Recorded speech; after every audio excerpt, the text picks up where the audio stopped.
صفحہ 120. اعوذ باللہ من الشیطان الرجیم. بسم اللہ الرحمن الرحیم. وقالت اليهود يد الله مغلولة غلت أيديهم ولعنوا بما قالوا بل يداه مبسوطتان ينفق كيف يشاء ولا يزيدن كثيرا منهم ما أنزل إليك من ربك طغيانا وكفرا وألقينا بينهم العداوة والبغضاء إلى يوم القيامة كلما أوقدوا نارا للحرب يطفأها الله ويسعون في الأرض فسادا والله لا يحب المفسدين. ولو أن أهل الكتاب آمنوا واتقوا لكفرنا عنهم سيئاتهم ولأدخلناهم جنات النعيم ولو أنهم أقاموا التوراة والإنجيل وما أنزل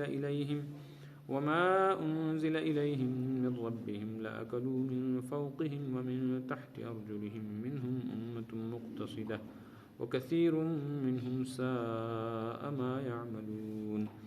يا أيها الرسول بلغ ما أنزل إليك من ربك وإن لم تفعل فما بلغت رسالته والله يعصمك من الناس إن الله لا يهدي القوم الكافرين. صدق الله العلي العظيم وصدق رسوله النبي الكريم. یہودیوں کی شرارت کا بیان چل رہا تھا. ان میں سے ایک بدترین خصلت اور عادت یا ایک بدترین بات ان کی یہ تھی کہ وہ اللہ پاک کی شان میں بے ادبی اور گستاخی کیا کرتے تھے. اور اسی طرح کا ایک واقعہ پیش آیا کہ آپ صلی اللہ علیہ وسلم کے مبارک زمانے سے پہلے چونکہ یہودیوں کی جاگیرداری تھی اس لیے لوگوں کے ساتھ لوٹ کھسوٹ کا معاملہ، نظر نیاز، نذرانے، ہدیے تحفے ان کو ملتے تھے. اچھی خاصی ان کی دنیاوی زندگی گزر رہی تھی. جب مدینہ منورہ میں اسلام کا بول بالا ہوا تو ان کی دکان بند ہو گئی. آہستہ آہستہ ان کی امیری غریبی میں، دولت غربت میں تبدیل ہونے لگی. تنگی آئی تو اس پر کچھ یہودی بولے اللہ کا تو ہاتھ ہی بند ہو گیا. والعیاذ باللہ. ہاتھ بند ہونے کا مطلب ہے اللہ پاک والعیاذ باللہ ثم والعیاذ باللہ تنگ دست ہو گئے، غریب ہو گئے. اب ان کے پاس دینے کے لیے کچھ رہا نہیں، اس لیے ہم غریب. اس پر آیت نازل ہوئی. قالت الیہود، یہودی تو یہ کہتے ہیں ید اللہ مغلولہ، اللہ کا ہاتھ بند ہو، خزانہ ختم ہو گیا. گویا اللہ کے پاس خزانے ہونے کی دلیل یہ ہے کہ ہمیں دے، ہمیں نہ دے تو اس پر پہلے ان کو دنیا اور آخرت کی سزا سنائی گئی کہ تم نے جو بات کہی یہ ہلکی نہیں ہے. غلت ایدیہم، بند ہو گئے انہی کے ہاتھ. یہ ہے بددعا کہ اب تنگ دستی ان کے حصے میں آئے گی، کیونکہ اللہ کو کہا ہے نا تب قیامت تک ان کے اوپر فقر و فاقہ رہے گا. اب بھیک کی بنیاد پر پلیں گے، اپنا ذاتی کچھ نہیں ہوگا. اور آج بھی جو کچھ ہے وہ دوسروں کے رحم و کرم پر ہے، اپنا ذاتی کچھ نہیں. اگر یورپ اس کا ساتھ چھوڑ دے یہود کا اور اس کو الگ تلگ چھوڑ دیا جائے تو پھر اس کی کوئی حیثیت نہیں. بالکل ایسا ہی ہے جیسا بغیر ہتھیار کے سپاہی. وَلُعِنُوا بِمَا قَالُوا، اور جو کچھ یہ کہتے ہیں اس بات کی بنیاد پر ان پر اللہ کی پھٹکار اور لعنت ہے. دنیا میں بھی اللہ کی رحمت سے دور ہے اور آخرت میں بھی دور ہے.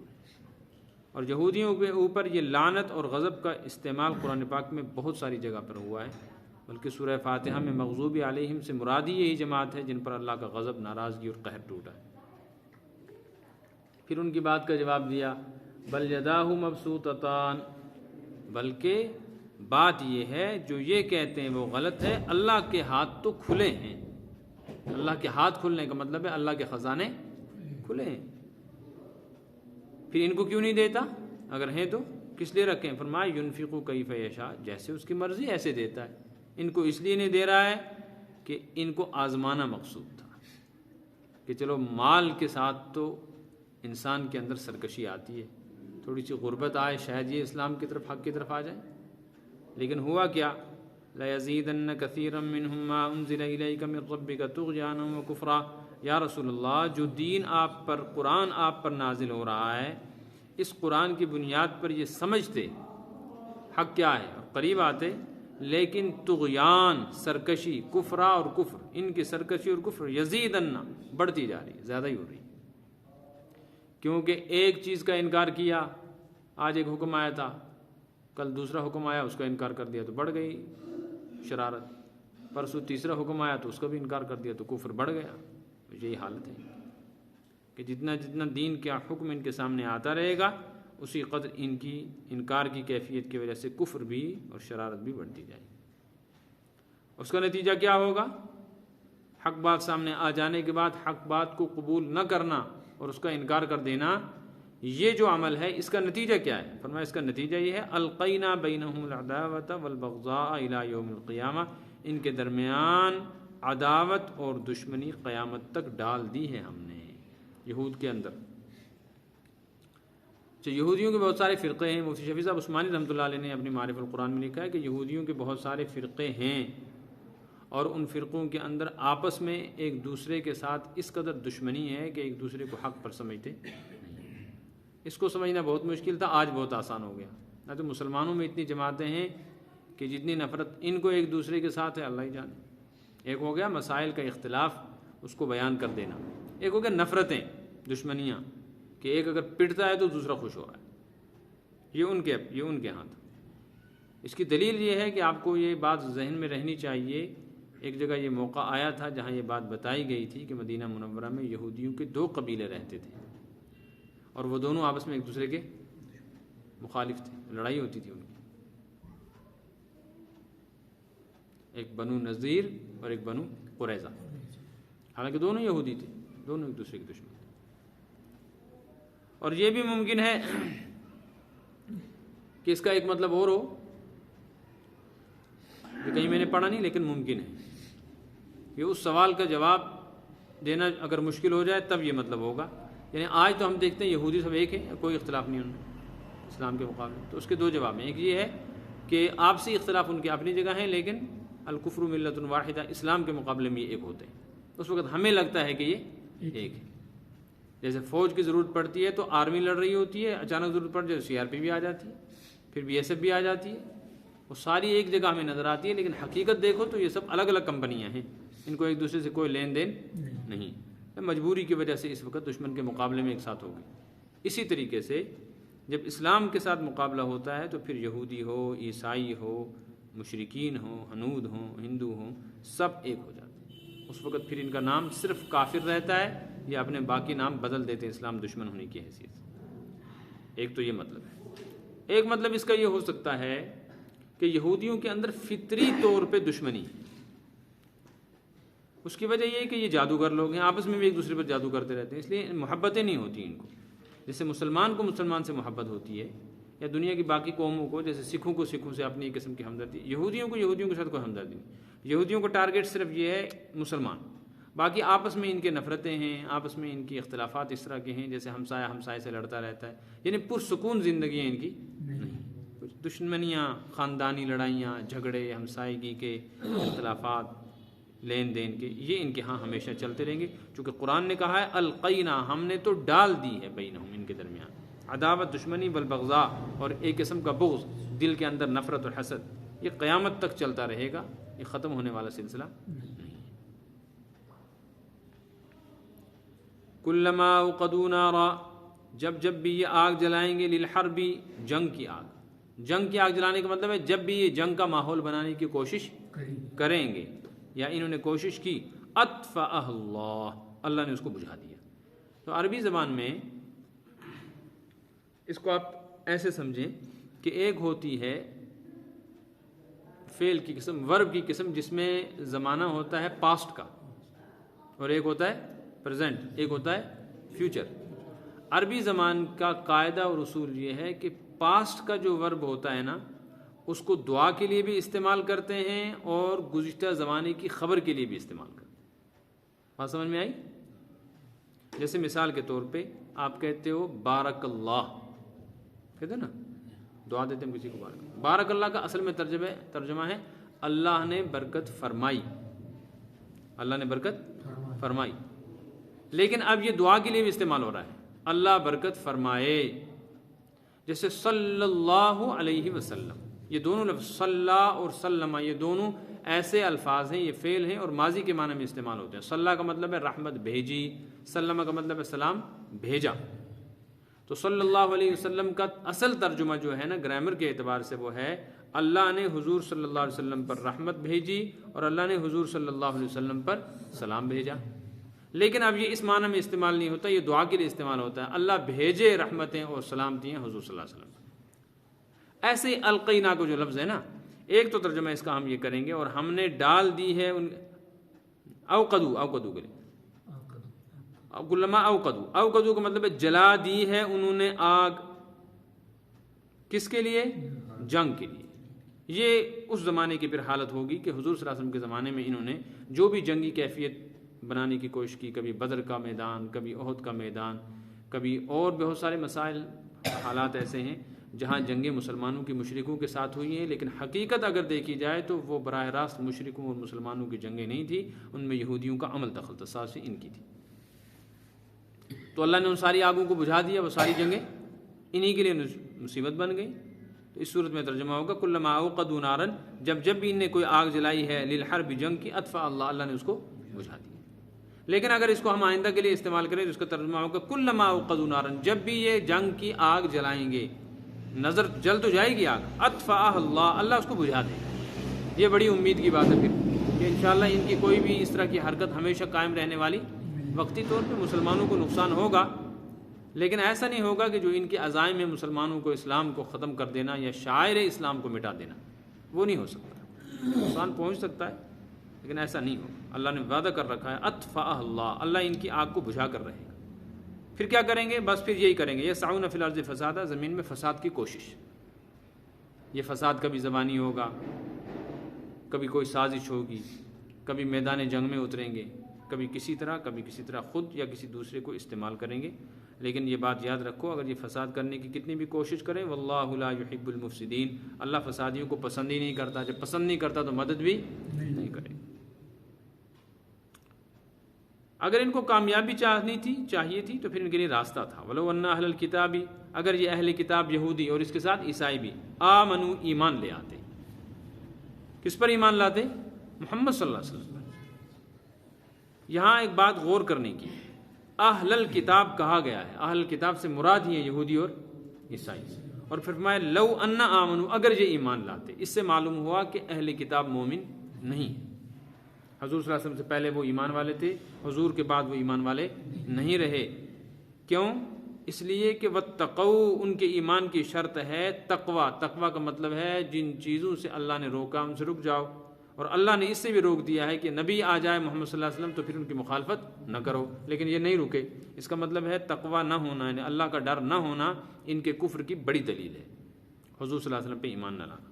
آج کل جو اپنے آپ کو سکالر کہتے ہیں اور وہ یہ سمجھتے ہیں یا یہ بات پھیلاتے ہیں، سوشل میڈیا پہ بھی چلتی ہے، باضابطہ اس پہ مہم چل رہی ہے، اور ہمارے جو عصری ادارے ہیں، یونیورسٹی ہیں، کالج ہیں یا بڑے بڑے اسکول ہیں، ان کے اندر یہ نظریہ پھیلایا جا رہا ہے اس وقت باضابطہ کہ نجات کے لیے ایمان کافی ہے، اور ایمان یہودیوں کے پاس بھی ہے، عیسائیوں کے پاس بھی ہے اور مسلمانوں کے پاس بھی۔ لہٰذا جو مسلمان رہتے ہوئے جنت میں جا سکتا ہے تو یہودی رہتے ہوئے، عیسائی نصارہ اپنے مذہب پہ رہتے ہوئے جنت میں جا سکتے ہیں۔ بنیاد کیا ہے؟ کہ بنیاد تین ہے، اللہ کو ماننا، تینوں مانتے ہیں، نبی کو ماننا تو اپنے نبی کو تینوں مانتے ہیں، آخرت کو ماننا تو تینوں مانتے ہیں۔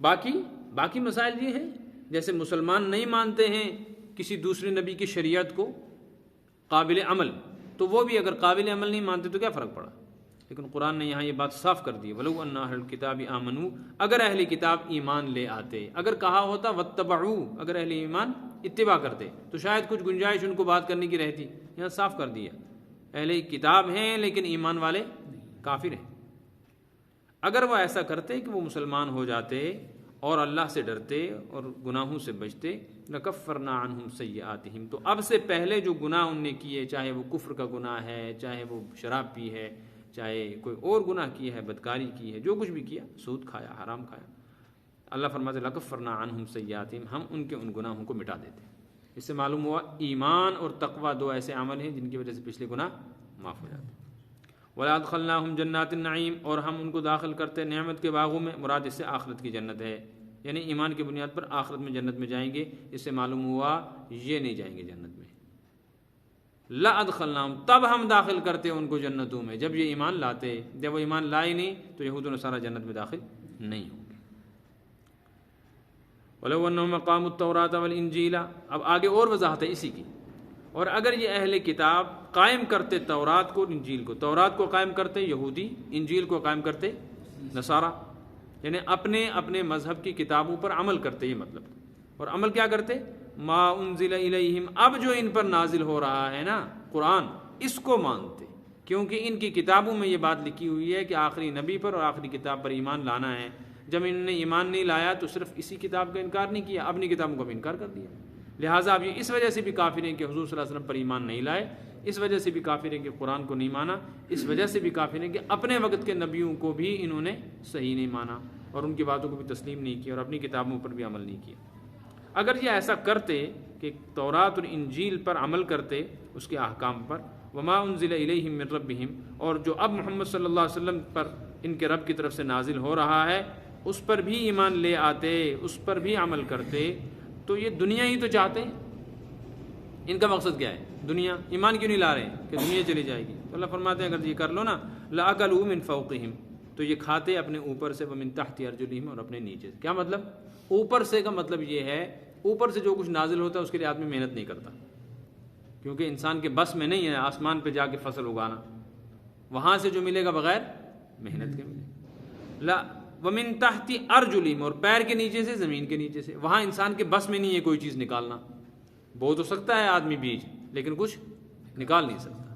تو اللہ فرماتا ہے ایسا ہم دیتے بغیر محنت کے ان کو ملتا۔ یہ ان کی خصوصیت ہے، چونکہ ان کے اوپر پہلے بھی من و سلوہ نازل ہو چکا ہے۔ اگر یہود و نصارہ مسلمان ہو جائیں تو مسلمانوں سے زیادہ فضیلت ان کی ہو جائے گی۔ کیوں؟ اس لیے کہ ایک تو اپنے وقت میں اپنے نبی پر اور ان کتابوں پر ایمان لایا، پھر اس نبی پر بھی ایمان لایا، اور چونکہ یہ محدود جماعت ہے، چھوٹی سی جماعت ہے، اور ان کو اللہ تعالیٰ نے نبیوں کے ذریعے سے لاڈ کے ساتھ پالا ہے، کیونکہ ان کی دعائیں رہی ہیں۔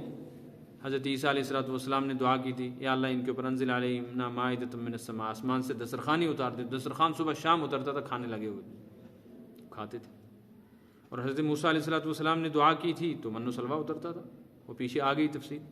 تو چونکہ یہ عادی تھے نا اس طرح مزے کے کھانے کے، تو اللہ فرماتے یہی تو چاہتے ہیں ہم ایسے ہی بغیر محنت کے ان کو دے دیں۔ منہم امۃ مقتصد، لیکن انہیں ایسا کیا نہیں، کوئی بات نہیں، خود ہی بھگتیں گے۔ البتہ یہ سب ایسے نہیں ہیں، منہم، ان میں سے امۃ مقتصد، ایک چھوٹی سی جماعت ہے جو مانتی بھی ہے۔ چند لوگ تھے حضور صلی اللہ علیہ وسلم کے زمانے میں جو ایمان لے آئے تھے، اور آج بھی کوئی لائے نا ایمان۔ آج کوئی ہے بڑا چرچا چل رہا ہے جس کا یہودی کو ایمان لایا ہے۔ وَكَثِيرٌ مِّنْهُمْ سَاءَ مَا يَعْمَلُونَ، لیکن اکثر ان میں سے برے ہی عمل کرنے والے ہیں، اکثریت تو بروں کی ہے۔ یہ سارے حالات اور واقعات سنائے گئے، ظاہر ہے اس کا نتیجہ بظاہر یہ نکلنا چاہیے تھا کہ مسلمانوں کے اندر ان کی ایسی دشمنی پیدا ہو جانی چاہیے تھی، ایسی نفرت پیدا ہونی چاہیے تھی کہ ان کے ساتھ بات چیت بھی نہ کریں۔ اور حضور صلی اللہ علیہ وسلم کے دل کو جو دکھایا تھا ان بدبختوں نے، اس کا نتیجہ بظاہر یہ ہونا چاہیے تھا کہ آپ صلی اللہ علیہ وسلم یہ فرماتے جاؤ جہنم میں، تم کو ہدایت کی کوئی بات اب نہیں بتائی جائے گی، تم نے اتنی شرارت کی۔ اس پر آپ صلی اللہ علیہ وسلم کو اللہ پاک نے فرمایا کہ نہیں، آپ اپنا کام نہ چھوڑیں، آپ سراپا رحمت ہیں، یا ایھا الرسول، اے رسول آپ ان کی باتوں کی وجہ سے دل تنگ نہ ہو۔ یہ بکواس کرتے ہیں، اللہ کی شان میں بے ادبی کرتے ہیں، ان کو جواب مل جائے گا، اور جواب نہ بھی دے اللہ تعالیٰ، سزا تو ملنی ہے۔ آپ ایسا کام کریں کہ آپ اپنی ذمہ داری پوری کریں، بلغ ما انزل الیک من ربک، جو آپ کے رب کی طرف سے آپ پر نازل ہو رہا ہے اس کو دوسروں تک پہنچا دیجیے۔ اس میں یہودی بھی ہیں، عیسائی بھی ہیں، مشرکین بھی ہیں، اور مسلمان بھی ہیں، سب تک آپ ان کے احکامات جو اللہ کے ان پر نازل ہوئے پہنچائیں، کہ آپ کی ذمہ داری احکام پہنچانے کی ہے، حجت پوری کرنی ضروری ہے تاکہ قیامت کے دن کوئی یہ نہ کہے کہ ہمیں پتہ نہیں۔ وَإِن لَّمْ تَفْعَلْ، اگر آپ نے ایسا نہیں کیا، آپ نے کسی ایک طبقے کو چھوڑ دیا، یا کوئی حکم ایسا رہ گیا جو کسی کو نہیں بتایا، فما بلغت رسالت، اس کا مطلب ہے پوری رسالت کا حق ادا نہیں ہوا، کچھ تو رہ گیا۔ جو کچھ رہا تو ذمہ داری پوری نہیں۔ جیسے ایک آدمی کو 10 کام بتائے تھے، اس نے 9 کر لیے، ایک تو رہ گیا نا، اس 9 پر شاباشی تو دیں گے لیکن کام مکمل تو نہیں ہوگا، مکمل کام نہیں، ادھورا رہے گا۔ اسی طرح یا رسول اللہ آپ پر جو دین نازل کیا جا رہا ہے یہ کامل ہے، اور اس کو مکمل طور پہ آگے تک پہنچانا ہے، اس میں اگر کوئی فرض ایسا ہے جس کو چھوڑ دیا گیا یا کوئی بات ایسی ہے جو نہیں پہنچائی گئی، اس کا مطلب ہے فما بلغت رسالتا، آپ نے جو رسالت آپ کو دی گئی تھی وہ پوری نہیں پہنچائی، اس میں کچھ نہ کچھ حصہ رہ گیا۔ رہ گئی بات جب آپ پورے کا پورا دین ان تک لے کر جائیں گے اور تمام احکامات سنائیں گے اور یہ باتیں بھی سنائیں گے یہودیوں کی، ظاہر دشمن تو ہو جائیں گے یہ، تو اس وقت جان کا خطرہ بھی ہے، لیکن آپ نہ ڈریں۔ واللہ یعصمک من الناس، اللہ آپ کی حفاظت فرمائیں گے لوگوں سے، لوگوں کی شرارتوں سے، دشمنوں سے۔ الناس سے مراد ہے یہاں اسلام دشمن لوگ۔ اور یعصمک کا مطلب اصل ہے بچانا، کیا ہے؟ دیکھو حفاظت عربی لفظ ہے، اور حفاظت کا ترجمہ ہم جو اپنی زبان میں کریں گے نا وہ ترجمہ نہیں کر پاتے۔ لفظ حفاظت کا کوئی ترجمہ ہماری زبان میں، میری معلومات میں نہیں ہے، ہو سکتا ہے کہ ہو، اس لیے ہم حفاظت کو کس معنی میں استعمال کرتے ہیں؟ حفاظت، اللہ حفاظت کرے۔ اگر کوئی پوچھے حفاظت کس کو کہتے ہیں، اس کے لیے کیا لفظ استعمال کرنا ہے، تو مجھے نہیں لگتا کوئی لفظ ہمارے پاس، جیسے مثال کے طور پہ برکت، اللہ برکت فرمائے۔ اب اگر کوئی کسی کو بتا اچھا برکت ہوتی کیا ہے، تو ہمارے پاس کوئی لفظ نہیں ہے جس کو ہم بول کر دوسرے کو سمجھا سکیں برکت کیا ہے۔ بات سمجھ میں آ رہی ہے نا؟ حفاظت کا مطلب یہ ہے، اس کو میں سمجھا رہا ہوں، حفاظت کا مطلب یہ ہے، لفظ تو ہمارے پاس نہیں ہے، سمجھا سکتے ہیں کہ دشمن حملہ ہی نہ کرے، ایسی حفاظت ہوتی ہے۔ بلاؤں سے حفاظت کا مطلب ہے بلا اترے ہی نہیں۔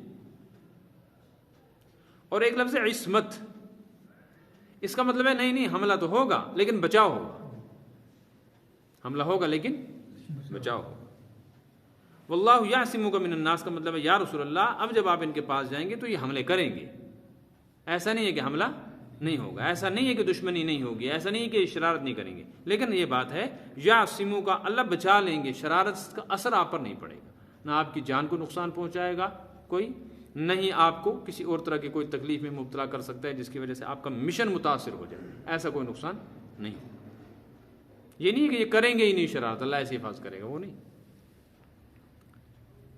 لہٰذا اللہ تعالیٰ نے حضور صلی اللہ علیہ وسلم کی موقع بموقع حفاظت فرمائی بھی، مشرکین کے نرغے میں بھی، یہود و نصارہ کی چاپلوسی، ان کی جو اسلام دشمنی کی کوششیں تھیں ان میں بھی اللہ نے فرمائی۔ البتہ تھوڑے بہت حالات، کسی وقت آپ کو تکلیف ہو گئی، کسی کی بات کی وجہ سے دکھ پہنچا، کسی عورت نے آپ کو زہر کھلا دیا، اس کا اثر محسوس ہو گیا، کہیں آپ زخمی ہو گئے، کہیں آپ پر حملہ کیا گیا، یہ چھوٹی موٹی چیزیں تو خیر ہونی تھیں، یہ ہوئیں، لیکن ان کا جو مقصد تھا نا کہ ختم ہو جائے محمد صلی اللہ علیہ وسلم، وہ نہیں ہو سکا، اس سے اللہ نے بچا لیا، ورنہ ان کے لیے کوئی بڑا مسئلہ تھا نہیں، لیکن اللہ نے حفاظت کی ذمہ داری لی۔ روایات میں ہے کہ آپ صلی اللہ علیہ وسلم کی حفاظت کے لیے چند صحابہ مسلسل ساتھ رہا کرتے تھے، سفر میں بھی، حضر میں بھی، بلکہ مسجد نبوی میں جو آپ صلی اللہ علیہ وسلم کا حجرہ مبارک ہے وہ ایسے ہے، میرا تمثیل جیسی مسجد ہے نا، تو یہ کھڑکی ہے نا سامنے، یہ دو کھڑکیاں سمجھو، اس کے اس طرف کمرہ ہے بالکل ساتھ میں، یہ دروازہ ہے، یہ دروازہ، یہیں سے آپ صلی اللہ علیہ وسلم مسجد میں تشریف لایا کرتے تھے، دروازہ کھول کے مسجد میں چلے، جیسے یہ حجرہ ہے نا یہاں کا، اور اس طرف سے بھی دروازہ تھا باہر سے، خواتین کے لیے باہر کی طرف سے دروازہ تھا۔ تو آپ صلی اللہ علیہ وسلم رات کو اپنی مسجد سے نکل کر، کمرے سے نکل کر مسجد میں آ کر تہجد پڑھتے تھے کبھی کبھی۔ تو جیسے یہ ستون بنے ہوئے ہیں، ایسے ستون بنے ہوئے تھے، ایک ستون ہے، اس ستون کا نام ہی ہے استوانہ تہجد، تہجد کا ستون۔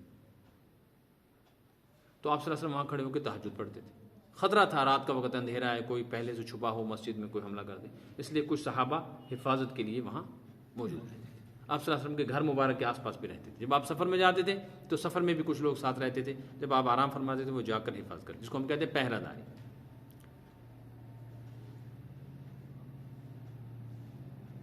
ان میں سے ایک ستون ہے، ستون حرس، اس کا نام ہی ہے حفاظت کا ستون، وہاں سمجھیے ایک قسم کی وہ چوکیداری ہوتی تھی آپ کی، یا یوں کہہ دیجیے جیسے آج بینکر بنتا ہے نا بلا تمثیل، جیسے بینکر میں مستقل آدمی بیٹھا رہتا ہے، اس ستون کے پاس مستقل ترتیب کے ساتھ کوئی نہ کوئی صحابی، مخصوص صحابی رہتے تھے۔